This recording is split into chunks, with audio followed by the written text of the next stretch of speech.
କପିଳେଶ୍ୱର ପୀଠରେ ସତଚଣ୍ଡୀ ଯଜ୍ଞ ଓ ଯାଦବ ସମାଜ ପକ୍ଷରୁ କ୍ଷୀରସାଗର ଉତ୍ସବ ପାଳିତ ହୋଇଯାଇଛି।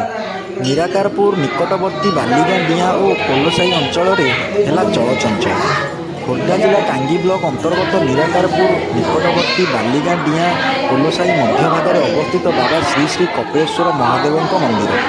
ଏହି ମନ୍ଦିରରେ ପ୍ରତ୍ୟେକ ବର୍ଷ ଭଳି ମହାଶିବରାତ୍ରି ଦିନ ଦେଖିବାକୁ ମିଳେ।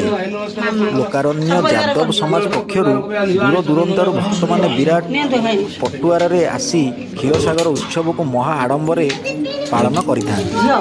ଏହାକୁ ମନ୍ଦିର ପରିଚାଳନା କମିଟି ସୁଚାରୁ ରୂପେ ଦାୟିତ୍ୱ ନିର୍ବାହ କରିଥାଏ। ଏଥିରେ ଖୋର୍ଦ୍ଧାର ଉପଜିଲ୍ଲାପାଳ ପରିଚାଳନା କମିଟିର ସଭାପତି ଅଛନ୍ତି। Bureau report, Odisha news.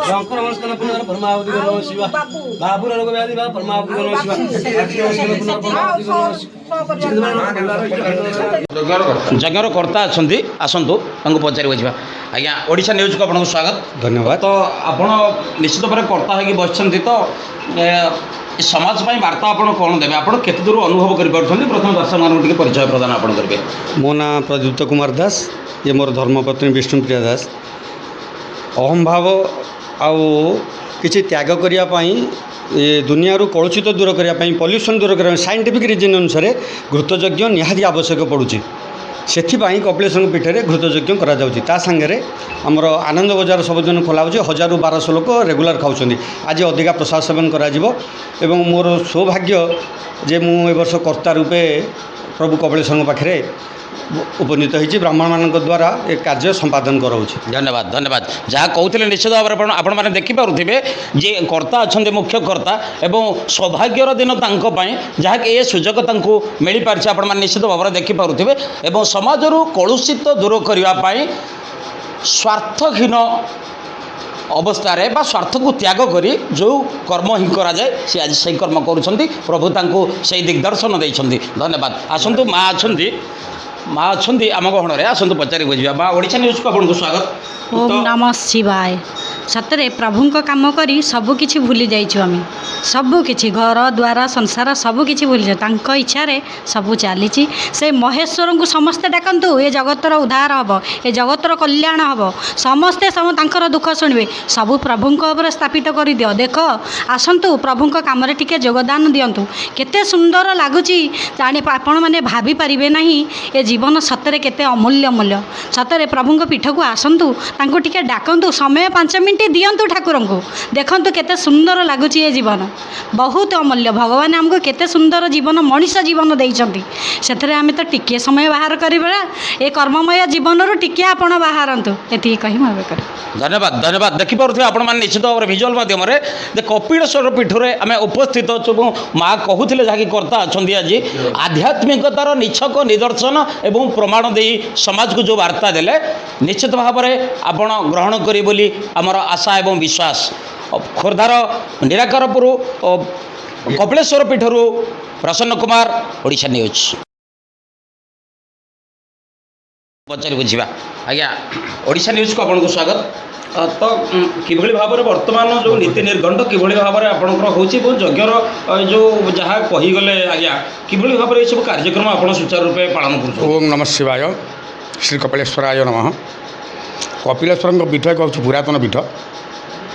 ଏ 5ଟା ମଶାଣୀ ଭିତରେ ମହାପ୍ରଭୁ କପିଳେଶ୍ୱର ଓ ମା ମହାକାଳୀ, ମହାଲକ୍ଷ୍ମୀ, ମହାସରସ୍ୱର ବା ମା ନାରାୟଣ ଦେବୀ ବିରାଜିତା। କିନ୍ତୁ ଏଇ ଯେଉଁ ଯଜ୍ଞ ଅନେକ ଦିନରୁ ହେଉଥିଲା, କିନ୍ତୁ ଏବେ 2012 ମସିହାରୁ ଏ ଲଗାତାର ହିସାବରେ ଏ ଯଜ୍ଞ ଅନୁଷ୍ଠାନ ପ୍ରତିପାଦିତ ହେଉଛି। ଏ ଯେଉଁ ଯଜ୍ଞ ହେଉଛି, ଆଜ୍ଞା, ମହାରୁଦ୍ର ଯଜ୍ଞ ସହିତ ସତଚଣ୍ଡୀ ଯଜ୍ଞର ବିଧାନ ବି ରଖାଯାଇଛି। ସୂର୍ଯ୍ୟ ପୂଜା, ଶାଳ ପୂଜା, ଦ୍ୱାର ପୂଜା ଓ ଶିବଙ୍କର 108 ହୋମ, ଠାକୁରାଣୀର ହବନ ଓ ପ୍ରତ୍ୟେକ ଦିନ ଦିଉରେ ଚଣ୍ଡୀ, ତା'ର ତର୍ପଣ ମାର୍ଜନ ଇତ୍ୟାଦି ବିଧାନରେ ଯାହା ହେବା କଥା, ସେ ଅନୁସାରେ ଏ କାର୍ଯ୍ୟକ୍ରମ ନିର୍ବିଘ୍ନରେ ପରିପୂର୍ଣ୍ଣ ହେଉଛି। ଆଚ୍ଛା, ଧନ୍ୟବାଦ ଆଜ୍ଞା। ମୁଁ କହିବା କଥା ଆଜ୍ଞା, ଆଜି ତ ମହାଶିବରାତ୍ରି। ମହାଶିବରାତ୍ରିରେ ଆଜି କିଭଳି ଭାବରେ ନୀତି ନିର୍ଘଣ୍ଟ ଆପଣ କରିଛନ୍ତି? ସକାଳୁ ସୂର୍ଯ୍ୟ ପୂଜା ସରିଛି, ଶାଳ ପୂଜା ସରିଛନ୍ତି, ଦ୍ୱାର ପୂଜା ସରିଛନ୍ତି, ଅଗ୍ନି ପୂଜା ବି ସରିଛନ୍ତି। ବର୍ତ୍ତମାନ ଆଜିର କାର୍ଯ୍ୟକ୍ରମ ଶିବଙ୍କର ହବନ, ଠାକୁରାଣୀର ହବନ, ଏକରୁଚ ଚଣ୍ଡୀ ପଠନ ଇତ୍ୟାଦି ହେଇ ତା'ର ଅମୃତ ବେଳା ଦେଖାଇ ଗୋଧୂଳି ସମୟରେ ଇଏ ପୂର୍ଣ୍ଣାହୁତି କାର୍ଯ୍ୟକ୍ରମ ସମ୍ପାଦନ କରାହେବ। ଧ୍ୟାୟେ ନିତ୍ୟଂ ମହେଶଂ ରଜତଗିରିନିଭଂ ଚାରୁଚନ୍ଦ୍ରାବତଂସଂ ରତ୍ନାକଳ୍ପୋଜ୍ଜ୍ୱଳଙ୍ଗଂ ପରଶୁମୃଗପୌରାଙ୍ଗଭୀତିହସ୍ତଂ ପ୍ରସନ୍ନଂ ପଦ୍ମାସୀନଂ ସମନ୍ତାତ୍ ସ୍ତୁତମମରଗଣୈ ବ୍ୟାଘ୍ରକୃତିବସାନଂ ବିଶ୍ୱାଦ୍ୟଂ ବିଶ୍ୱବନ୍ଦ୍ୟଂ ନିଖିଳଭୟହରଂ ପଞ୍ଚଭଦ୍ରଂ ତ୍ରିନେତ୍ରଂ। ଧନ୍ୟବାଦ ଧନ୍ୟବାଦ ଆଜ୍ଞା। ଆପଣମାନେ ନିଶ୍ଚୟ ଭାବରେ ଦେଖିପାରୁଥିଲେ। ଆସନ୍ତୁ ଆମ ଗହଣର ଓଡ଼ିଶା ନ୍ୟୁଜ୍କୁ ସ୍ୱାଗତ କରୁଛି ମୁଁ ପ୍ରସନ୍ନ କୁମାର। ଆମେ ଆଜି ଆସି ପହଞ୍ଚିଥିଲୁ ନିରାକାରପୁର ପାଖ ଯେଉଁଠି ଅଳ୍ପ ବାଟ 2 କିଲୋମିଟର ବାଟ ଅନ୍ତର୍ଗତ ଡିଆ, ଯେଉଁଠି ବିରାଜମାନ କରିଛନ୍ତି ପ୍ରଭୁ ଶ୍ରୀ ଶ୍ରୀ କପିଳେଶ୍ୱର ଦେବ ମହାଦେବ। ଆସନ୍ତୁ ଆମ ପାଖରେ ଅଛନ୍ତି ଯେ ପୂଜକ ଅଛନ୍ତି ଏବଂ କମିଟିର ମେମ୍ବର ଅଛନ୍ତି, ସେମାନଙ୍କୁ ପଚାରି ବୁଝିବା। ଆଜ୍ଞା, ଓଡ଼ିଶା ନ୍ୟୁଜ୍କୁ ଆପଣଙ୍କୁ ସ୍ୱାଗତ। ବର୍ତ୍ତମାନ କେତେ ବର୍ଷ ଧରି ଆପଣ ଏ ଯେଉଁ ଯଜ୍ଞ ଅନୁଷ୍ଠିତ କଲେଣି? ପ୍ରଥମେ ଟିକେ ଆପଣଙ୍କ ଦର୍ଶକମାନଙ୍କୁ ଟିକେ ଆପଣଙ୍କ ପରିଚୟ ପ୍ରଦାନ କରନ୍ତୁ। ଓମ୍ ନମଃ ଶିବାୟ। ଶ୍ରୀ ଶ୍ରୀ କପିଳେଶ୍ୱର ଦେବାୟ ନମଃ। ମୁଁ ହେଲି ଏ କପିଳେଶ୍ୱରଙ୍କ ପୀଠର ପରିଚାଳକ। ଟ୍ରଷ୍ଟ ବୋର୍ଡ଼ର ଟ୍ରଷ୍ଟି ମୁଁ ଅଛି। ଟ୍ରଷ୍ଟି ତ ଅଛନ୍ତି ସବ୍ କଲେକ୍ଟର, କିନ୍ତୁ ସେ ତ ଆସିବେନି, ତାଙ୍କ ପାଇଁ କାମ ମୁଁ କରୁଛି। ଆମର ଯଜ୍ଞ ମୋ ପିଲାଦିନୁ ମୁଁ ଦେଖି ଆସୁଛି, କିନ୍ତୁ 2 ବର୍ଷ 3 ବର୍ଷ ଥରେ ହେଉଥିଲା। ଏବେ 2012 ମସିହାରୁ ପ୍ରତ୍ୟେକ ବର୍ଷ ଯଜ୍ଞ ଲାଗି ରହିଛି। ଆମର ତା ଭିତରେ ଆଜି ଗୋଟେ ଦିନ କ୍ଷୀରସାଗର ହେଉଛି, ସବୁଦିନ ସାଂସ୍କୃତିକ କାର୍ଯ୍ୟକ୍ରମ କରାହେଉଛି ଏବଂ ସତଚଣ୍ଡୀ ମହାଯଜ୍ଞ ଏବଂ କପିଳେଶ୍ୱରଙ୍କ ଆହୁତି ଦୈନିକ ଦିଆଯାଉଛି, 300-600 ଆହୁତି ଦିଆଯାଉଛି। ସେଟା ଆମର ଅଛନ୍ତି କହିବେ। ଆଉ କପିଳେଶ୍ୱରଙ୍କର କାର୍ଯ୍ୟକ୍ରମ ଏଇଭଳିଆ ଚାଲିଛି, ସାଂସ୍କୃତିକ କାର୍ଯ୍ୟକ୍ରମ ଚାଲିଛି। ଆଉ 2012 ମସିହାରେ ଲଗାତାର ଭାବରେ ଆମେ ଏଇ କାର୍ଯ୍ୟକ୍ରମ କରିଆସୁଛୁ। ଆଉ କ'ଣ, ୟାପରେ ପୁଣି 12 ମାସରେ 12 କାର୍ଯ୍ୟକ୍ରମ କପିଳେଶ୍ୱରଙ୍କର ମହାଦେବଙ୍କର। ନିଶ୍ଚୟ ମନ୍ଦିର ଆମେ ଯାହା ଦେଖିଲୁ ଆଜ୍ଞା, ମନ୍ଦିରର ପାର୍ଶ୍ୱବର୍ତ୍ତୀ ଅଞ୍ଚଳ ଯାହାକି ଅତି ଜରାଜୀର୍ଣ୍ଣ ଅବସ୍ଥାରେ ପଡ଼ିଛି, ସରକାରୀ ସହାୟତା କିଛି ଆପଣଙ୍କ ପାଇଁ ଅନୁଦାନ କିଛି ହେଲାଣି ନା ନାହିଁ? ନାହିଁ, ଗଭର୍ଣ୍ଣମେଣ୍ଟର ଅନୁଦାନ ଏଠି କିଛି ନାହିଁ। ଟୁରିଜିମ୍ ପ୍ଲେସ୍ କରିବା ପାଇଁ ବହୁତ ଲାଗିଛୁ, କିନ୍ତୁ ତାହା ବି ହେଇପାରୁନି।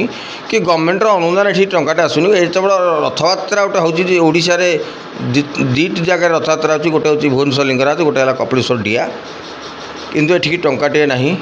ଆମ ଜଗନ୍ନାଥଙ୍କ କେବଳ ଜଗନ୍ନାଥଙ୍କର ପାଉଣା ଗୋଟେ 101 ଟଙ୍କା ଆସୁଛି।